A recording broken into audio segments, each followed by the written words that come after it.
वो उनका हैंडलर पाकिस्तान में बैठ के अपने यहाँ जो ताज होटल में उसका आतंकवादी बेटा उसको कह रहा है कि नीचे एनएसजी आ गई, ध्यान रखना। वो उधर से कह रहा है टारगेट 5, टारगेट 5। वो अंदर 2 आदमी बैठे हैं, उड़ा दिया।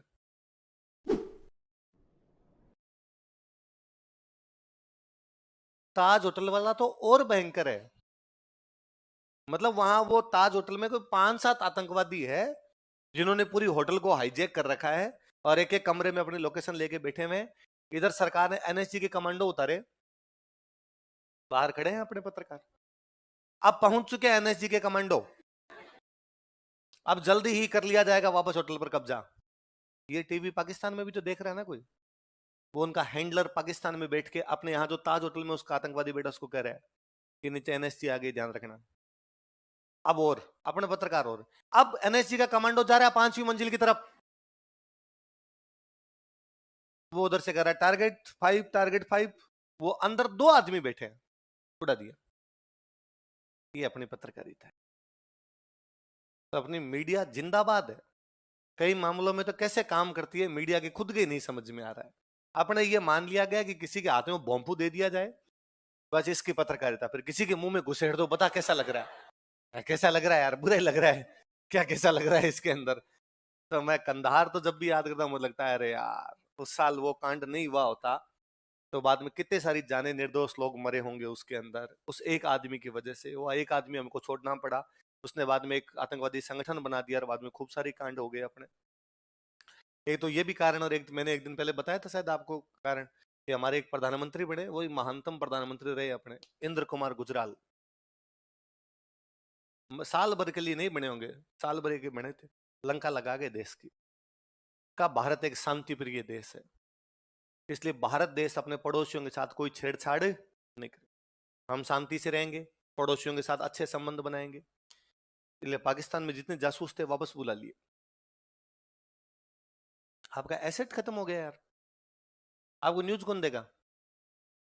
न्यूज भी तो मिलनी चाहिए ना वहां पर क्या चल रहा है। हम शांति प्रिय, अरे नहीं है शांति प्रिय, नहीं बनना शांति प्रिय। लातों के भूत डांगर ने घिरे दकाल्यान से तो लाठियां खेत उखाड़ी जाए। पशु जब धमकाने से नहीं निकले तो किसान लठ उठा था, लठ, और बाद में जाके उनको भगा के आता है। ये नहीं वो बैठा बैठा करता अरे चले जाओ रे बाहर, क्यों आगे खेत में, तो ऐसे करने से पशु निकलता। किसान भी रात को लठ लेके सोता है कि नहीं भाई ऐसे नहीं निकलेंगे, उनको बाहर निकालना। तो वो तो यार दुश्मन है, उनके साथ ऐसे कैसे कर सकते हो। तो सारे के सारे वो 98 के आसपास में थे गुजराल जी, 97 97 98 में थे, वापस बुला लिए। उधर से सूचनाएं मिलनी बंद हो गई, इसलिए 98 से लेके 2008 तक ये 10 साल तो भयंकर ही बुरे निकले भाई साहब। डेली कोई ना कोई होते। 2008 के बाद अपनी सरकार वापस जागी, सरदार जी वाली सरकार थी, मनमोहन सिंह जी वाली, और उन्होंने वापस भेजने शुरू किए। थोड़े थोड़े अंदर और रखो रहे, और थोड़े थोड़े अंदर और रखने शुरू किए। तब अब अपने पास सूचनाएं आती है, इसलिए पिछले 7-8 साल में आपने आतंकवादी हमले ज्यादा बड़े नहीं देखे कि सामान्य जनता को किसी प्रकार को नुकसान पहुंच गया, कि भाई हॉस्पिटल के अंदर बम फोड़ दिया, किसी मंदिर के बाहर बम फोड़ दिया, रेलवे स्टेशन पर बम फोड़ दिया। इस प्रकार की घटना कई सालों से अभी देखी। उसका कारण ये है कि हमारे कुछ अज्ञात भाई, कैसे भाई, है ना, मैं आजकल यूं बड़ा राजी रहता हूँ।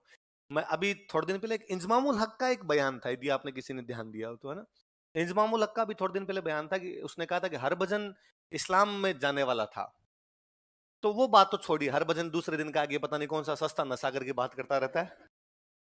पर मैं उस पे एक दूसरे पे ध्यान दे रहा था। उसमें इंजमाम बोलता है, इंजमाम कहता है कि हम पाकिस्तान क्रिकेट टीम वाले जब शाम को नमाज पढ़ते हैं तो हम एक मौलाना साहब नमाज पढ़ाने के लिए आते हैं। उन मौलाना साहब का नाम है तारिक जमील। मेरा ध्यान उस पर तारिक जमील पर गया। ऐसा तारिक जमील इनको नमाज पढ़ाते थे क्या? तारिक जमील नमाज पढ़ाने के लिए आते और हम सारे नमाज पढ़ते। कुछ इंडियन टीम में भी कुछ मुस्लिम जो थे खिलाड़ी थे, वो भी नमाज पढ़ने, ओबीसी बात है, कोई प्रार्थना करो नमाज करो। तो उनके साथ हरभजन भी आता था, और हरभजन ने कहा कि एक दिन क्या, मैं भी इधर आना चाहता हूँ, लेकिन मैं तुम लोगों को देखता हूँ तो लगता है कि यार तुम में तो इस्लाम की एक ही बात नहीं है, तो किस लिए आ जाऊं इधर। हरभजन ने हालांकि अगले दिन खंडन किया, उसने कहा झूठ बोलता रहे, झूठ लिए हैं बेटे, इनका कोई काम तो है नहीं, और मैं ऐसा कुछ भी करना नहीं चाहता। तारिक जमील का बेटा जो, उसको थोड़े दिन पहले अज्ञात हमलावरों ने सल्टा दिया था। तो अज्ञात हमलावर वही है जो हमने 2000 से 2008 के बीच में, 2008 के बाद में जो उधर डिप्लॉय किए हैं वही है। पिछले कुछ दिनों में कनाडा में, पाकिस्तान में, दोनों जगह हमारे कुछ भाई है जो अज्ञात हमलावर है। कराची में अज्ञात हमलावर ने फलान जी को उड़ाया, अज्ञात हमलावर का अभी तक पता। मैं बड़ा राजी होता हूँ, मैं उन हमारे अज्ञात हमलावरों को बहुत बहुत थैंक यू बोलता हूँ, क्योंकि वो है इसलिए हम रात को सुकून से सोते हैं, वो है इसलिए हम सुबह आराम से कोचिंग आ जाते हैं, शाम को आराम से चले जाते हैं, हमें डर नहीं लगता कि कब कोई गाड़ी के नीचे लगा जाएगा धम, इसके साथ ही उड़ जाएंगे अपने। कम से कम इतना यकीन है कि नहीं यार, यहाँ से ट्रेवल तो आराम से किया जा सकता है, इतना बड़ा भी नहीं होगा। अब डर नहीं लगता कि आप जिस बस में जिस ट्रेन में जा रहे हो उसके अंदर धमाका हो जाएगा, लगता है कि नहीं यार आराम से बैठे हमें। तो कंधार वाली एक बहुत बड़ी गलती है, कंधार वाला हाईजेक नहीं होता शायद हम खूब सारी और जाने बचा पाते। उस कंधार में उस समय हमला करने के लिए अपने जयपुर का कौन सा राजा गया था? मिर्जा राजा जय सिंह। कौन से बादशाह ने भेजा था? कंधार कहाँ पर है? कहाँ पर है? अफगानिस्तान। कंधार आप सबको याद रहना चाहिए, 99 के आसपास में आतंकवादियों ने हमारे भारत का एक हवाई जहाज हाईजैक कर लिया था, और उसको हाईजैक करके कहाँ लेके गए थे? कहाँ लेके गए थे? कंधार। उसके बदले में हमें 3 आतंकवादी छोड़ने पड़े थे। उनमें एक आतंकवादी था मसूद अजहर। कौन था? जिसने बाहर जाने के बाद बनाई थी लश्कर ए तैयबा। क्या बनाई थी? उसके बाद भारत पर जितने हमले हुए हैं सारे लश्कर ए तैयबा ने किए। जितने बाद बम विस्फोट वगैरह हुए उनमें ज्यादातर में हाथ किसका था? तो वो करवाने वाला कौन था? मसूद अजहर। उसको कौन से जहाज के बदले में सौंपना पड़ा? जो जहाज कहाँ पे लेके चले गए थे? कहाँ पे लेके चले गए थे? कंधार यूं सीने में सूल की तरह चुभता है कि उस दिन यदि हमारा जहाज वो कंधार लेके नहीं जाते तो हमें आतंकवादी छोड़ना नहीं पड़ता। नहीं पड़ता तो बाद में पिछले कुछ सालों के अंदर भारत ने जो खोया था वो उतना खोना हमें नहीं पड़ता। बहुत बड़ी, वो मैंने एक दिन पहले ही हमने बात की थी कि बीच में 2000 से लेके 2008 तक तो हालत ये हो गई थी कि बंदा घर से बाहर जाता तब शाम को आराम से आएगा कि नहीं आएगा पता नहीं था। मंदिर में फट गया, मस्जिद में फट जाए, दरगाह में फट जाए, ट्रेन में फंस जाए, बस में फट जाए, हॉस्पिटल में फट जाए, कहीं पर भी बम विस्फोट हो सकता है, उसका कुछ भी पता। मतलब इवन क्या होगा कि ताज इतना बड़ा होटल है, उसके घुस के अंदर उन्होंने कब्जा कर लिया। और ये जब हुआ था, कंधार वाला हाईजेक हुआ था, तो खूब सारे यात्री थे उसके अंदर, भाई पूरा हवाई जहाज ही था, खूब सारे यात्री थे। एक तो अपने भारतीय मीडिया बड़ी जोरदार चीज है जी।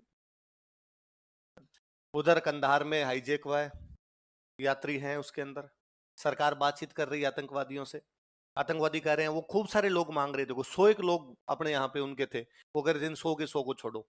सरकार करी नहीं छोड़ेंगे, तो वो कह रहे हैं नहीं छोड़ोगे तो जितनी टाइम लगेगा उतने में एक एक लाश भेज रहे हैं, यात्रियों को मारेंगे हम। सरकार और दबाव बना रही है कि नहीं 100 नहीं 50, 50 नहीं 20, 20 नहीं 10, ऐसा कुछ उनके बीच चल रहा है।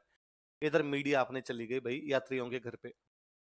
ओबीएस सी बात है, यदि सामान्य कोई परिवार है और उनके परिवार का कोई बंदा आतंकवादियों के कब्जे में है तो वो बंदा क्या कहेगा? भाई मुझे तो मेरा भाई ला के दो, मुझे तो मेरा बेटा ला के दो, सरकार क्या काम कर रही है, सरकार निकम्मी है, यही कहेगा।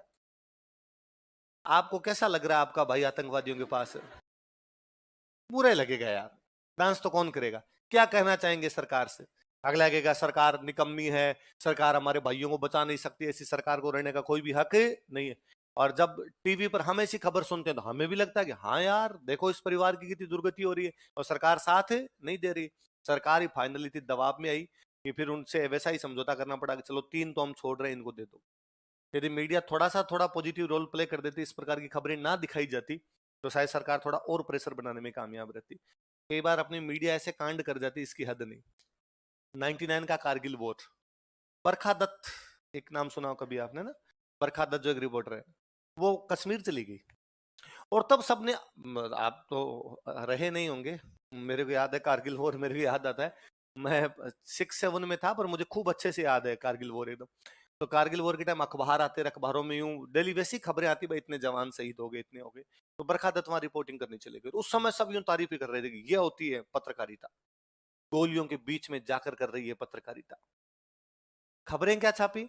खबरें वैसी कि मैं आज इस चोटी पर हूं, यहां पर केवल 3 जवान है, क्या इस प्रकार से होगी देश की सुरक्षा? तो ये पाकिस्तान वालों को तो पता चल रहा है ना कौन सी चोटी पे कितने जवान है। खत्म हो रहे हैं यहां पर हथियार, क्या कर रही है सरकार? तुम पाकिस्तान वालों को भी तो बता रहे हो ना कि कहां पर नहीं है। सबसे बड़ी बात, इस चीज के लिए उसको पुरस्कार और मिला। इसे कहते हैं पत्रकारिता। ऐसे इतना ही करवाए भगवान।